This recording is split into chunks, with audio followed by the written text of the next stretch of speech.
ونصلي على رسوله الكريم أما بعد فقد قال الله تعالى في القرآن المجيد إن عدة الشهور عند الله 12 شهرا في كتاب الله يوم خلق السماوات والأرض منها 4 حروف ذلك الدين القيم فلا تظلموا فيهن أنفسكم وقال رسول الله صلى الله عليه وسلم أفضل الأشهر شهر الله الذي تدعونه المحرم মনে পড়া লক্ষ্মীমাতা সিরাজুল মানুষ কর্তৃক আয়োজিত ইয়ম আশুরা বিষয়ক সেমিনারে উপবিষ্ট সম্মানিত ছাত্রছাত্রীরা ও উপস্থিত প্রান্তীয় ছাত্র ভাইরা,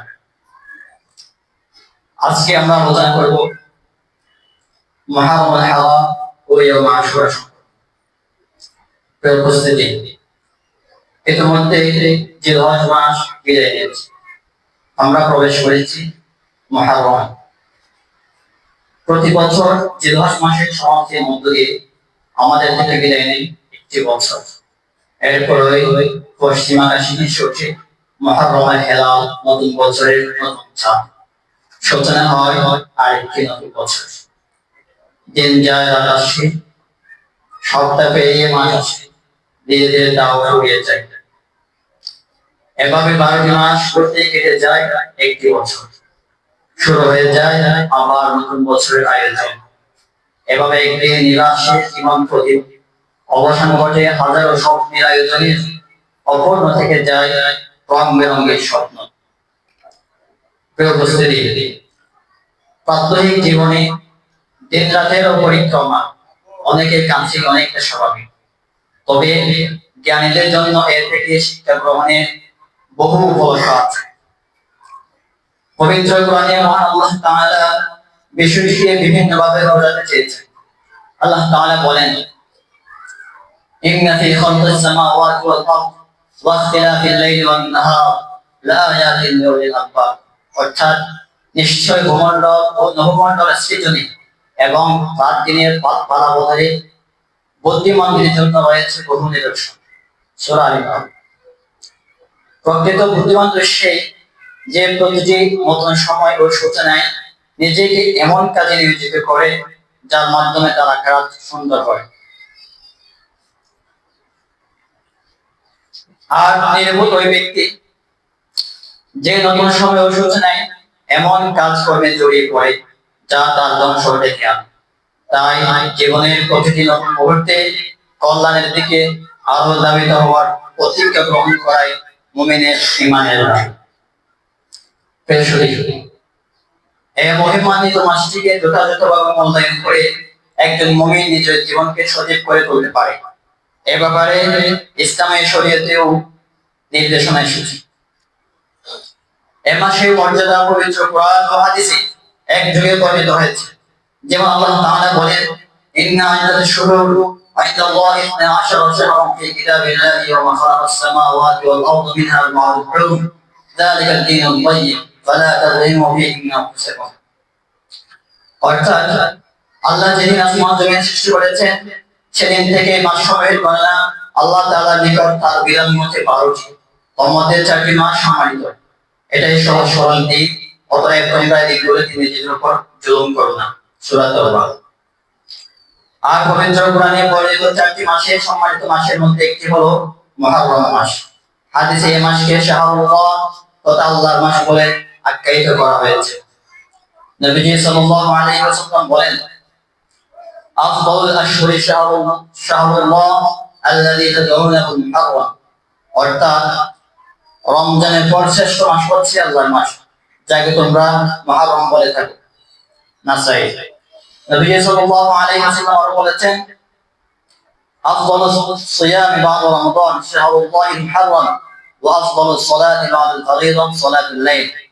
অর্থাৎ রমজানের পর সবচেয়ে উত্তম রোজা হলো আল্লাহর মাসসমূহের রোজা, আর ফরজ নামাজের পর সবচেয়ে উত্তম নামাজ হলো রাতের নামাজ, অর্থাৎ তাহাজ্জুদের নামাজ। এই হাদিসে মূলত দুইটি বিষয়কে ফুটিয়ে তোলা হয়েছে। এক, মুহররম মাস আল্লাহর মাস, সম্মানিত ও মহিমান্বিত মাস। দুই, এর সম্মান রক্ষা এবং এ থেকে যথাযথভাবে উপকৃত হওয়ার একটি মাধ্যম হচ্ছে এ মাসে রোজা রাখার প্রতি যত্নবান হওয়া। কাজে মুহররম মাসে রোজা রাখার প্রতি আমরা মনোযোগী হতে পারি।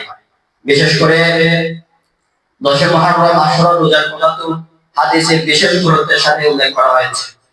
নবীজি সাল্লাল্লাহু আলাইহি ওয়াসাল্লাম ইরশাদ করেন, সিয়াম ইয়াউমি আশুরা আহতাসিবু আলা আল্লাহি আন ইউকাফিরা আস-সানাতা আল্লাতী ক্বাবলাহু। অর্থাৎ আশুরার দিনে রোজার ব্যাপারে আমি আল্লাহর নিকট প্রত্যাশা রাখি তিনি পূর্বের এক বছরের গুনাহ মাফ করে দিবেন। অবশ্যই এখানে গুনাহ বলতে সবিরা গুনাহ উদ্দেশ্য। হযরত ইবনে আব্বাস রাদিয়াল্লাহু আনহু বলেন, মা রাআইতু নবিয়্য সাল্লাল্লাহু আলাইহি ওয়াসাল্লাম يتحرى صيام يوم فضله على غيره الا هذا اليوم يوم عاشوراء وهذا الشهر يعني شهر رمضان। অর্থাৎ আমি রাসূলুল্লাহ সাল্লাল্লাহু আলাইহি ওয়াসাল্লামকে আশুরা দিনের চেয়ে গুরুত্ব দিয়ে অন্য কোনো দিন রোজা রাখতে দেখিনি এবং রমজান মাস অপেক্ষা অন্য কোনো মাসে এত গুরুত্ব দিয়ে রোজা রাখতে দেখিনি। এখান থেকে বোঝা যায় আশুরার দিন রোজা রাখা অত্যন্ত ফজিলতপূর্ণ একটি আমল। এদিনে রোজা রাখা মুস্তাহাব। তবে 10 মুহররমের আগে বা পরে 9 বা 11 তারিখে অতিরিক্ত রোজা রাখা উত্তম। 9 তারিখে রাখতে পারলে ভালো, কারণ হাদিসে 9 তারিখের কথা স্পষ্টভাবে বলা হয়েছে। হযরত আব্দুল্লাহ ইবনে আব্বাস রাদিয়াল্লাহু আনহু বলেন, রাসূল সাল্লাল্লাহু আলাইহি ওয়াসাল্লাম যখন আশুরা রোজা রাখতেন এবং অন্যদেরকে রোজা রাখতে বলেছেন, তখন সাহাবীগণ বললেন, ইয়া রাসূলুল্লাহ ইন্নাহু ইয়াউমুন তুআযিমুল ইয়াহুদ ওয়ান নাসারা। অর্থাৎ ইয়া রাসূলুল্লাহ এদিনকে তো ইহুদি নাসারারা সম্মান করে। তখন নবীজি সাল্লাল্লাহু আলাইহি ওয়াসাল্লাম বললেন, ফাইদা কানা আল মুকবিল ইনশাআল্লাহ সুন্না ইয়াউম আত-তাসি'a قال فلم يمكن عام المقبل حتى توفي رسول الله صلى الله عليه وسلم। অর্থাৎ তাহলে আগামী বছর আমরা 9 তারিখ রোজা রাখবো ইনশাআল্লাহ। কিন্তু সেই আগামী বছর আসার পূর্বেই নবীজি সাল্লাল্লাহু আলাইহি ওয়াসাল্লামের ইন্তেকাল হয়েছে। 9 তারিখ রোজা রাখা মানে 10 তারিখের সাথে 9 তারিখ মিলিয়ে রাখা। এজন্য ইবনে আব্বাস রাদিয়াল্লাহু আনহু বলতেন, সুমুত তাসি'a ওয়াল আশিরা ওয়া খালিফুল ইয়াহুদ। তোমরা 9 তারিখ এবং 10 তারিখ রোজা রাখো এবং ইহুদিদের বিরোধিতা করো।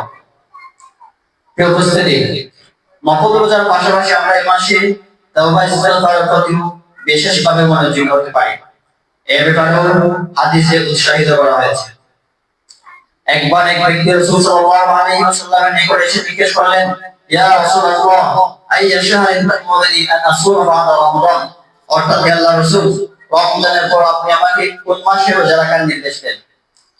উত্তরে তিনি বললেন, ইন কুনতা সাইমান বা'দা রমাদান ফাসুমিল মুহাররম ফাইন্নাহু শাহরুল্লাহ ফীহি ইয়াওমুন তাবা ফীহি আলা কওমিন ওয়া ইয়াতুবু ফীহি আলা কওমিন আখরিন।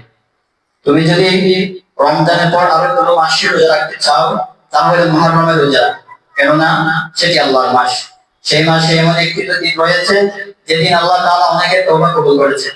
ভবিষ্যতেও সেদিন আরো মানুষের তওবা কবুল করবেন। অতএব এই মাসে ফরজ আমলের পাশাপাশি নফল রোজা রাখা এবং বেশি বেশি তওবা ইস্তিগফার করার প্রতি মনোযোগী হওয়ার আহ্বান জানিয়ে আমার সংক্ষিপ্ত বক্তব্য এই জানছি। ওমা তাওফীক ইল্লা বিল্লাহ। ওয়াসসালামু আলাইকুম।